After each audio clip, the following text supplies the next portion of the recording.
कुनै घटनामा सहकार नहुँदाखेरि कुनै मान्य साथीले कटाक्ष गर्नुभएछ त्यो मलाई उपयुक्त लाग्दैन।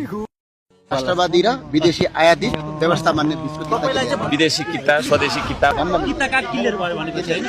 तपाईले विगतमा रविलाल छानेलाई राष्ट्रपति सभापतिलाई सहकारी ठगको आरोप लगाउनु भयो। त्यसपछि अहिले बालेनलाई चाहिँ सिंहदरबार जलाउनेदेखि लुसिफर विदेशीको दलाल भन्नु यो आरोप खारेज भयो। आरोप यस्तो छ त्यो उहाँको भनाइ सरासर गलत छ हैन। तपाईको मै मात्रै राष्ट्रवादी भन्ने हिसाबले कोही पनि भन्नु हुँदैन, त्यो त व्यवहारमा देखिने कुरा हो। कुनै घटनामा सहकार नहुँदाखेरि कुनै मान्य साथीले कटाक्ष गर्नुभएछ त्यो मलाई उपयुक्त लाग्दैन। दोस्रो कुरा, हाम्रो पार्टीको जति विशाल जनमत छ त्योभन्दा विशाल हृदय हाम्रो पार्टीको सभापतिजीको छ, हाम्रो प्रधानमन्त्रीजीको छ।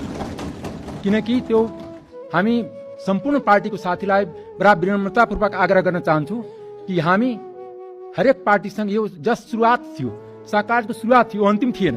हामी 5 वर्ष तपाईहरूसँग विभिन्न मुद्दामा सहकार गरेर नै देश बनाउन अगाडि बढ्छौँ।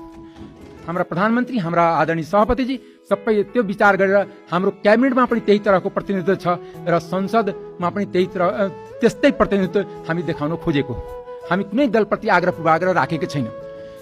जहाँसम्म रूबी कुमारी ठाकुरको बारेमा भन्न चाहन्छु, त्यो वर्ल्डकै सबभन्दा यङ्गेस्ट डिप्टी स्पिकर 25 वर्षको उमेरमा वर्ल्डमा कहीँ पनि भएको छैन, गुगलमा सर्च गरे हुन्छ।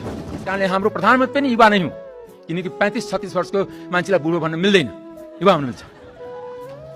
कि न भूतो न भविष्य थी, भविष्यमा पनि हुन्छ मलाई लाग्दैन। किनकि नेपालको संसदीय इतिहासको म एउटा विद्यार्थी पनि हो कि जुन तरिकाले रूबी कुमारी ठाकुरलाई हाम्रो पार्टीले अंगीकार गर्यो र सबै पार्टीले समर्थन गर्यो, एउटा पार्टी एक दुईटा पार्टी बाहेक, त्यो ऐतिहासिक हो। किनभने उहाँ जेनजीको प्रतिनिधित्व पनि गर्छन्, महिलाको प्रतिनिधित्व गर्छन्, मधेसीको प्रतिनिधित्व गर्छन्, साथसाथै एउटा उपेक्षित समुदायको प्रतिनिधित्व गर्छन्, जसलाई काठमाडौँमा कपाल काट्ने समुदायको रूपमा चिनिन्छ। यदि मभन्दा उपयुक्त मान्छे युवा छ भने उहाँलाई ठाउँ दियो, हामी ठाउँ छोड्ने बानी बनाऊ।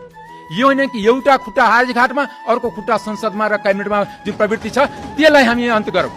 त्यो अन्त गर्नको लागि पनि हामी माननीय रूबी कुमारी ठाकुरलाई अगाडि सारेको, हाम्रो पार्टीले सारेको हो।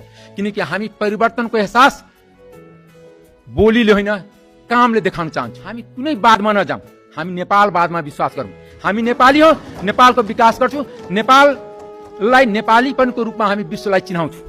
त्यस कारणले हामी नेपालीपन बनौँ।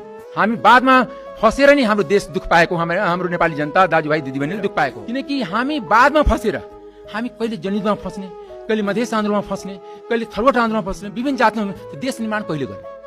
हामी एक ठाउँमा आउँ, तेरो मेरो कुरा नगरौँ, हाम्रो कुरा गरौँ, हाम्रो नेपालको कुरा, हाम्रो नेपाली कुरा गरौँ, हाम्रो विकासको कुरा गरौँ।